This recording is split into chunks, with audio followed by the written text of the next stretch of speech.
Assalamualaikum warahmatullahi wabarakatuh. Waalaikumsalam. Alhamdulillahirabbil alamin. Alladzi ahadis somad lam yalid wa lam yulad wa lam yakul lahu ahad. Asyhadu an la ilaha illallah wahdahu la syarika lah. Wa asyhadu anna Muhammadan abduhu wa rasuluh.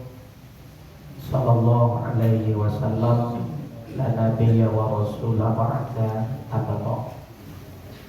Wa ya ibadallah, inni usikum wa nafsi bitaqwallah faqad fazal muttaqun. Ittaqullah wa la tamutunna illa wa antum muslimun. Kama qala Allah ta'ala fil Qur'anil Karim, a'udzu billahi minasy syaithanir rajim. Bismillahirrahmanirrahim. Inna a'tainakal kautsar fasholli li rabbika wanhar. Inna syani'aka huwal abtar. Surah Al-Kautsar ayat 1 sampai dengan ayat 3. Syukur kita pada Allah, alhamdulillah siang ini Allah masih memberikan kita hidayah. Alhamdulillah kita masih diberikan Allah kekuatan untuk bisa hadir ke masjid guna menunaikan ibadah khosok yang Allah wajibkan bagi kita yang mukallaf. Salawat dan salam kita doakan kepada Allah, semoga selalu dilimpahkan buat junjungan kita Habibullah Muhammad sallallahu alaihi wasallam. Allahumma shalli ala sayyidina Muhammad wa ala ali sayyidina Muhammad. Masyarakat muslimin sidang jamaah Jumat rahimakumullah, pada kesempatan Jumat kali ini khatib berwasiat kepada kita semua dan juga kepada diri khatib sendiri agar kita selalu meningkatkan keimanan dan ketakwaan kita kepada Allah, karena semulia-mulianya kita di hadapan Allah adalah yang terbaik ketakwaannya, dan yang sebaik-baik bekal nanti menghadap Allah adalah yang terbaik ketakwaannya.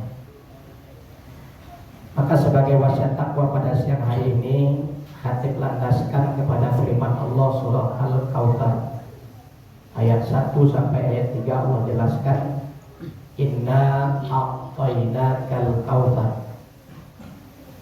Sesungguhnya kata Allah, kami telah memberikan kepadamu nikmat yang banyak. Nikmat yang Allah maksudkan kalau kita lihat dari sisi duniawinya, ada dua nikmat yang terbesar yang Allah berikan kepada kita semua. Pertama, nikmat hidup. Ini nikmat yang paling penting bagi kita hari ini. Hidup kita sampai hari ini karena Allah masih mempercayakan nikmat hidupnya kepada kita. Karena ada sebahagian saudara kita yang hari ini masih hidup tapi tidak bisa menikmati hidupnya karena bergantung kepada alat-alat medis untuk menunjang kehidupannya sampai hari ini. Ada sebagian saudara kita yang masih hidup tapi tidak bisa menikmati hidup karena dibatasi oleh kondisi sakit, sehingga dia tidak bisa menikmati apapun dari kehidupannya. Bahkan ada juga siang ini yang saudara kita tidak lagi bisa menikmati hidup karena ajalnya sudah menentukan takdirnya. Maka bersyukurlah kita yang hari ini sampai detik ini masih diberikan kesempatan hidup oleh Allah, karena ini adalah kenikmatan yang luar biasa dari semua nikmat yang Allah percayakan kepada kita. Yang kedua, ada nikmat harta. Karena tidak semua Allah percayakan nikmat harta. Bagi kita yang Allah limpahkan nikmat harta, yang mesti kita pahami, nikmat itu hanya nikmat pakai. Hak yang diprioritaskan kepada kita dari nikmat harta itu adalah hak pakai, bukan hak milik. Tapi meskipun hak pakai yang Allah percayakan, tetap Allah akan minta nanti pertanggungjawabannya di akhirat. Bukti kita tidak ada hak milik terhadap harta. Begitu kita meninggal, semuanya harus kita tinggalkan di dunia. Makanya kain kafan kita tidak diberi saku atau kantong, karena tidak kita tidak bisa membawa apa-apa dari nikmat harta. Karena harta itu hanya titipan, dan itu hanya dibolehkan sekedar hak pakai. Tidak ada hak milik terhadap harta, tetapi meskipun hak pakai, kita akan pertanggungjawabkan semuanya nanti di hadapan Allah. Dan kalau kita tidak amanah terhadap hak pakai harta itu, Allah akan menuntut pertanggungjawaban nanti di akhirat. Maka banyak orang yang begitu dipercayakan nikmat harta, tidak amanah, menyesal di kemudian hari. Dalam surah Al-Haqqah surat 69 ayat 28, penyesalan mereka yang berharta banyak. Ma'agna anni maliya, celakalah saya, kenapa dulu memiliki harta yang banyak. Maka hari ini kita masih Allah percayakan kedua nikmatnya. Allah masih mempercayakan nikmat hidupnya kepada kita, dan juga mempercayakan nikmat hartanya untuk kita. Maka hari ini tidak ada kata lain untuk kita mensyukuri kedua nikmat ini. Maka Allah tegaskan dalam ayat kedua, fasholli li rabbika wanhar. Ada dua perintah yang Allah wajibkan kepada kita. Meskipun dalam kehidupan sehari-hari hanya satu yang diwajibkan, yang satu hanya kewajiban yang terbatas. Kata Allah, fasholli li rabbika, maka sholatlah engkau karena Allah, karena sholat itu adalah bukti syukur kita kepada Allah terhadap nikmat hidup yang masih Allah berikan. Maka korelasinya, selama kita masih hidup, kita wajib untuk sholat. Selama kita hidup dan masih memiliki kesadaran, maka tidak ada alasan untuk tidak sholat. Bagi yang mampu berdiri, silakan sholat dalam kondisi yang sempurna berdiri. Kalau tidak mampu, silakan duduk dengan dua kategori duduk. Boleh duduk bersimpuh di lantai, atau tidak mampu boleh duduk di atas kursi.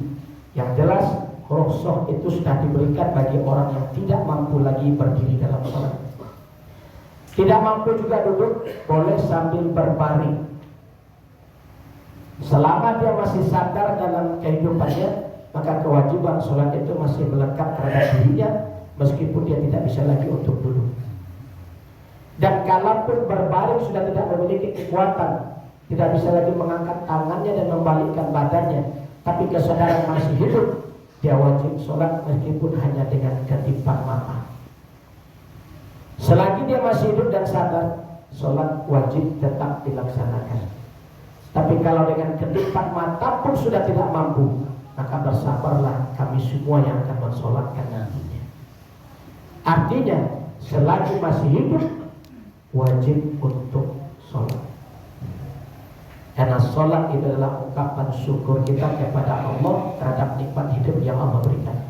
Dan coba lihat, masih banyak di antara saudara kita yang hari ini masih hidup tapi tidak pernah sholat. Bagaimana dia akan mensyukuri nikmat yang lainnya, sementara nikmat yang terpenting dalam hidupnya sendiri pun tidak pernah dia syukuri. Karena tanpa nikmat hidup kita tidak akan pernah bisa lagi menikmati nikmat-nikmat yang lainnya. Tapi dengan nikmat hidup pun masih banyak manusia tidak mau mensyukuri. Dan harta itu adalah kurban, adalah syukur kita terhadap nikmat harta yang sudah Allah berikan. Makanya dalam ayat ini Allah menggunakan kata akto. Akto yukti iktoan. Artinya semua nikmat yang Allah berikan dengan kata akto, maka itu nanti tidak akan Allah hisab selama dia amanah terhadap harta itu. Tapi kalau Allah menggunakan kata atayu di itaan, berarti nikmat itu akan Allah hisab. Bagaimana nanti supaya akto dalam nikmat inna aktoina kal kautsar itu tidak Allah hisab selama kita menjalankan wanhar sebagai ungkapan rasa syukur terbesar kita terhadap nikmat harta yang Allah berikan. Maka lihat, hari ini kita masih dilimpahi oleh Allah dengan nikmat, maka kita ada berkewajiban untuk berkurban. Jangan pernah memandang diri kita termasuk orang-orang tidak mampu untuk berkurban. Secara logika dalam kehidupan, Harga kurban hari ini berkisar antara 2,5 sampai 27. Ada juga yang 28. Itu 1 tahun. Kalau kita patok ambil harga terendah sekarang 2,5 juta 1 tahun. 1 tahun ada 12 bulan. Kalau kita bagi 12, rata-rata kita hanya menyediakan 1 bulannya 200.000 untuk bisa berkurban. 200.000 per bulan. Kalau kita masih merasa belum sanggup untuk berkurban, coba tanya diri kita. Kalau ada di antara kita yang sampai hari ini masih mampu membayar cicilan kredit, yang nilai kredit yang harus kita bayar per bulannya lebih dari 200.000 per bulan, berarti kita termasuk kategori orang yang mampu berkurban setiap tahunnya. Yang bayar cicilan TV atau sofanya 300.000 per bulan, atau bayar cicilan kendaraan motornya 700 sampai 1 juta 1 bulan, atau cicilan mobilnya 2,5 sampai 5 juta 1 bulan. Apakah masih berani mengatakan belum mampu berkurban? Sementara kurban hanya 200.000 per bulan. Maka tanya diri kita kembali, kalau kita hari ini masih mampu membayar cicilan kredit di atas 200.000 per bulan, jangan pincingkan mata, jangan kempiskan perut ketika kewajiban itu datang kafir. Karena apa alasan kita nanti di hadapan Allah ketika kita untuk kebutuhan duniawi kita mati-matian membela untuk mencarikan harga kredit per bulannya di atas 200.000. Tapi kenapa untuk kurban kita tidak mau mati-matian mencarikan 200.000 per bulan? Apa alasan kita nanti di hadapan Allah? Apa bukti syukur kita terhadap nikmat harta yang sudah Allah berikan? Kalau dengan kurban sekali setahun pun kita masih mencari alasan pembenaran untuk ketidakmampuan atau kepura-puraan kita terhadap nikmat Allah. Tanya diri kita masing-masing. Ini hanya satu permasalahan kredit. Apalagi bagi kita yang perokok. Berapa 1 hari? Kalikan 1 bulan. Sebandingkan dengan harga kurban.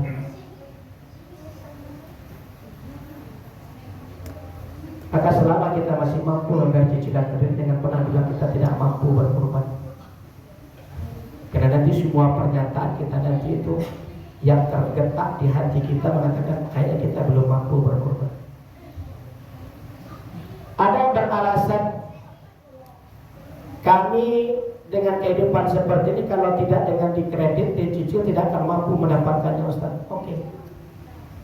Kalau semua barang-barang kebutuhan kehidupan kita di duniawi kita bisa dapatkan dengan cara cicil dan tidak bisa dengan cara cash atau sekali harta. Kalau memang semuanya harus bisa kita dapatkan dengan cara cicil, kenapa untuk bisa mendapatkan kurban pun tidak kita dengan cicil? Silakan kita cicil sini. Dari semua penghasilan kita sisihkan 200.000 per bulan. Bukan kita tidak mampu, tapi kebanyakan kita tidak mau. Jadi kategori mampu dengan mau berbeda tipis. Maka selama kita masih mampu membayar cicilan kredit di atas 200.000 per bulan dan masih berani mengatakan belum mampu berkurban, silakan tanya diri kita saat ini. Sebenarnya yang tidak mampu itu apa? Harta kita kah? Atau iman kita kah? Jawabannya ada dari diri kita masing-masing. Kalau kita ingin mendapatkan nikmat Allah dan nanti diringankan hisab kita di akhirat, maka mati-matianlah untuk bisa menyicil agar kita bisa berkurban setiap tahunnya.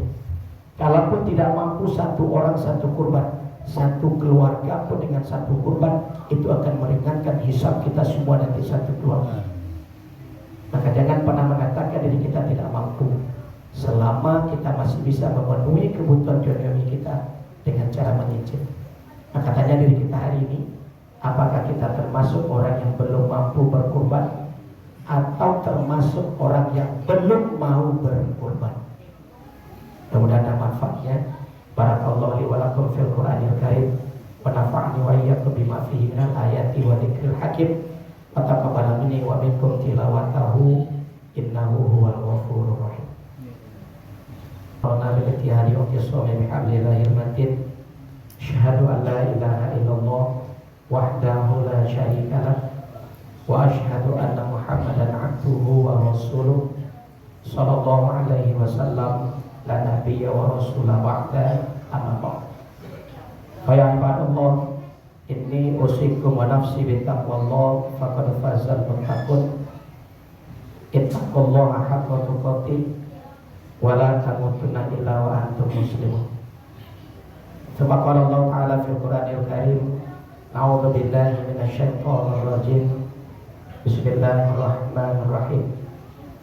Innallaha wa malaikatahu yusholluna 'alan nabi. Ya ayyuhalladzina amanu shallu 'alaihi wa sallimu taslima. Allahumma shalli 'ala Muhammad wa 'ala ali Muhammad kama shallaita 'ala Ibrahim wa 'ala ali Ibrahim wa barik 'ala Muhammad wa 'ala ali Muhammad kama barakta 'ala Ibrahim wa 'ala ali Ibrahim innaka Hamidum Majid. Allahumma ighfir lil muslimina wal muslimat wal mu'minina wal mu'minat al ahya'i minhum wal amwat innaka sami'un qaribun mujibul da'wat ya qadiyal hajat. Rabbana awzi'na an nashkura ni'mataka allati an'amta 'alaina wa 'ala walidayna wa na'mala shalihan tardah wa aslih lana fi dzurriyyatina inna tubna ilaika wa inna minal muslimin. Rabbana ftah lana abwabal khair wa abwabas salamah wa abwabal barakah wa abwabal rahmah wa abwabas sihah wa abwabal afiyah wa abwabal rizqi wa abwabal nikmah wa abwabal maghfirah wa abwabal jannah bi rahmatika ya arhamar rahimin. Rabbana taqabbal minna innaka antas samiul alim wa tub 'alaina innaka antat tawwabur rahim. Rabbana atina fid dunya hasanah wa fil akhirati hasanah wa qina adzabannar. Ibadallah, innallaha ya'muru bil 'adli wal ihsan wa ita'i dzil qurba wa yanha 'anil fahsya'i wal munkari wal baghi ya'izukum la'allakum tadhakkarun wa la dzikrullahi akbar. Aqimus shalah.